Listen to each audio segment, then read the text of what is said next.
En el direccionamiento de red, a la hora de direccionar la información, leamos primero la parte de abajo. Un flujo de datos se puede dividir en partes y luego entrelazarlas. Es muy importante que cada parte de los datos contenga suficiente información de identificación para llegar al destino correcto. Entonces, vamos a ver que ya les dije qué capas tiene, aquí están arriba. Ya vimos qué tipo de datos se coloca en cada capa, no amplio, pero sí está explicado. Pero vamos a leer aquí qué es lo que hace.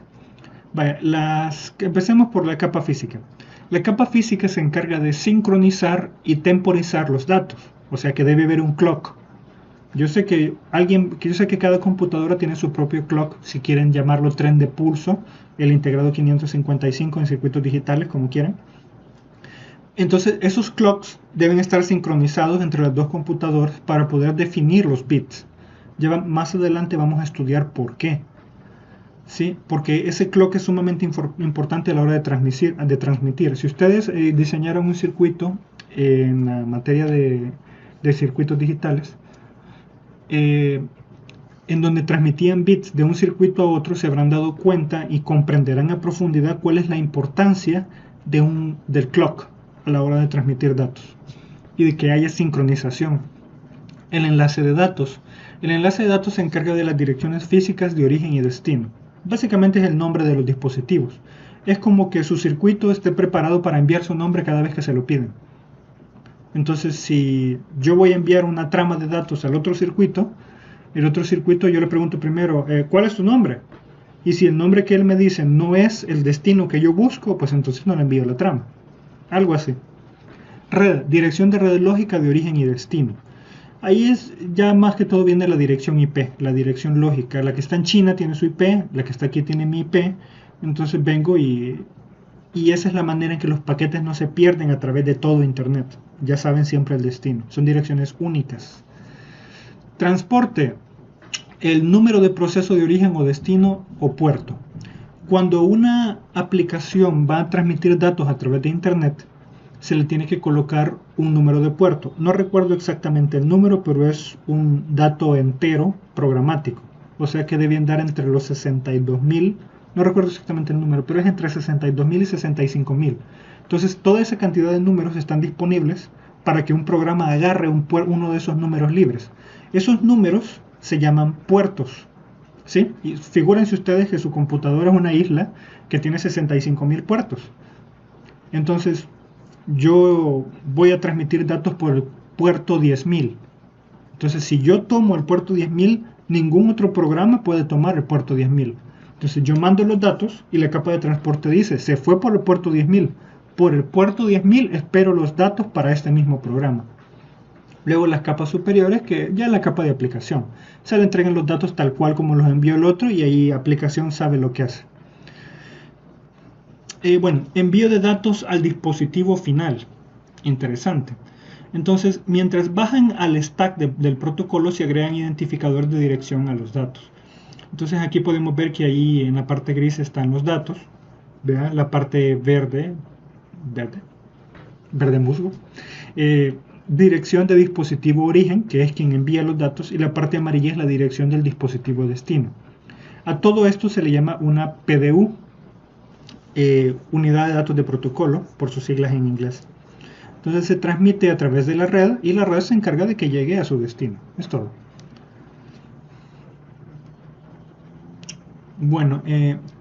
Transporte de datos a través de Internet Network. Ahí es donde se utiliza la capa 3 del modelo OSI, la capa de red, que desencapsula la trama, se conoce como la capa de Internet Network en modelo TCP/IP.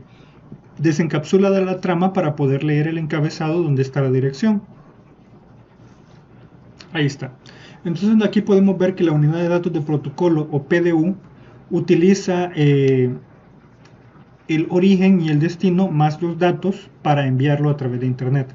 A este PDU, a esta unidad de datos de protocolo, que en la capa de red se conoce como paquete, lo recalco porque se lo tienen que memorizar,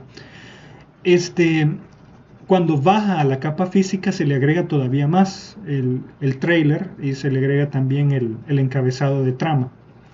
Entonces viaja a través de los diferentes dispositivos. para que puedan ser identificados. Aquí habría un poco más de explicación, pudiéramos hacerlo detalladamente, pero voy a hacer muy largo el video y se me pueden aburrir. Pero básicamente estos datos de origen y destino se mantienen por todos los saltos, pero la información física sí va cambiando. Por ejemplo, nosotros tenemos dos nombres para cada computadora, el nombre lógico y el nombre físico. Entonces, el nombre lógico de esta computadora no cambia con respecto a su destino, ¿sí? Son iguales, es el mismo nombre, y el mismo nombre, el que tiene principio y destino, es el nombre lógico. Ahora, la computadora, además de un nombre lógico, tiene un nombre físico que está impreso en la tarjeta de red, ¿sí? Que es el circuito, digamos. Entonces, cuando la tarjeta de red va a transmitir, él envía a la tarjeta de red del router. Entonces, ellos se identifican con sus nombres físicos. Y el router ve el nombre lógico para ver a dónde va a llegar. Y él dice, la mejor ruta es por este camino. Luego, cuando llega a este camino, vuelven a enviarse las tramas por los nombres físicos. Se identifica la interfaz de salida con su nombre y luego el otro router identifica su interfaz como destino utilizando los nombres físicos. Lo mismo sucede de este router a este. Cuando este router decide que esta es la mejor ruta, porque aquí pueden haber más rutas, ¿verdad? Por eso se colocan dentro de una nube, se utilizan los nombres físicos para transmitir y se va manteniendo el nombre lógico del origen, pero va cambiando el nombre físico del origen a cada salto, ¿sí? Entonces, de esa manera logran transmitirse datos entre ellos sin confundirse y logran que de un origen a un destino lógico logre llegar. Bueno, envío de datos a la aplicación correcta. Una vez que hacemos que la información llegue a la computadora correcta, debemos asegurarnos que llegue al programa correcto, que es a través del puerto. Cuando se abrió la sesión entre los dos dispositivos, ellos acordaron que iban a utilizar el puerto 10.000, por ejemplo. O sea, como ejemplo, el puerto 10.000 podría ser cualquier otro, de los libres. Entonces, las PC ejecutan muchas aplicaciones al mismo tiempo, que evita que la información choque con diversos programas. ¿Una sola interfaz de red de datos a Internet? ¿Será que todo lo engulle como que es un agujero negro? No, ¿verdad? Entonces llega al puerto 10.000, la computadora ya tenía reservada el puerto 10.000 para este programa, que mientras no lo cerráramos, el puerto iba a estar abierto, o sea, iba a estar escuchando ese puerto pendiente. Entonces, cuando llegan los datos, pues los desempaqueta y se los entrega a la aplicación. Aquí están tus datos. Cuando la aplicación se cierra, el puerto queda disponible otra vez. Entonces, aquí está. Bueno, esto es básicamente lo que le explico. Los servidores así funcionan. Mientras el servidor está funcionando, él tiene ocupado su puerto. Hay incluso algunos puertos que han sido comprados. Sí, por ejemplo, Oracle compró un puerto en específico, Microsoft tiene sus puertos comprados, ciertos protocolos no están comprados los puertos, pero ya están reservados. Vea como el protocolo de asignarle una dirección IP a cada computadora, ese número de puertos está reservado. Entonces, por ejemplo, servicio de transferencia de archivos, siempre se va a usar el mismo puerto. El servicio de sesión para terminal, cuando hay conexión remota entre terminales de consola, hay un puerto reservado. El servicio de correo electrónico, más que reservadísimo, ¿verdad?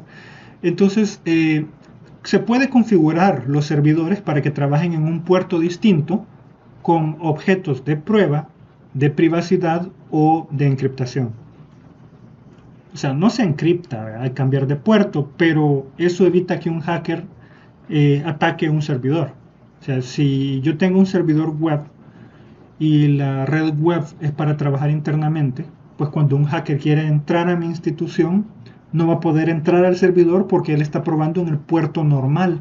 Y yo como administrador lo he cambiado a otro puerto, que lógicamente yo configuro cada computadora de los empleados de la empresa para que accedan por ese puerto. Entonces al cambiar de puerto, pues alguien que quiera hackear se le hace más difícil. Pero también es más complicado porque hay que explicarle a cada computadora por cuál puerto escuchar, ¿verdad? Entonces, bueno, este es un video Guerreros de la Red, se lo voy a colocar ahí, se lo voy a subir, es corto, tal vez ya está un poco viejito el video, pero sirve para entender bien cómo funciona, ¿verdad? Entonces, les voy a dejar otra vez las diapositivas para que lean esta última diapositiva y solamente hay una corrección, ¿verdad? En un número de puerto que es un error muy técnico que tal vez incluso uno olvide el número más adelante, pero es bueno pues hacer una... Ahí está el error, ¿verdad? Es bueno hacer una reflexión, entender todo con claridad. Hay un error categórico en el video, aproximadamente en los minutos 5, que formula la siguiente afirmación. ¿Qué sucede cuando el señor IP no recibe un acuse de recibo? Simplemente envía un paquete de reemplazo. Como verán en los siguientes capítulos, esta no es una función del protocolo de Internet de la capa 3, el cual es un protocolo no confiable, de máximo esfuerzo, sino una función del protocolo TCP de la capa de transporte. Entonces, solo para decírselo de antemano, la capa de red no se preocupa si el paquete llegó o no, él solo los manda, hace su mejor esfuerzo porque llegue y bueno, ojalá llegue, ¿verdad? Pero la que se preocupa de que si llegó o no el paquete es la capa de transporte. ¡Ey! ¿El paquete de capa 3 te llegó? No, te lo vuelvo a mandar. Entonces es transporte. ¡Ey! ¿Te llegó? No, ¡ey! Pero es la 10ª vez. Ok, ya no te los mando. O sea, cerremos sesión. Algo así. Bueno, ahí la presentación. Gracias chicos, espero que les haya gustado el video. Pasen feliz día.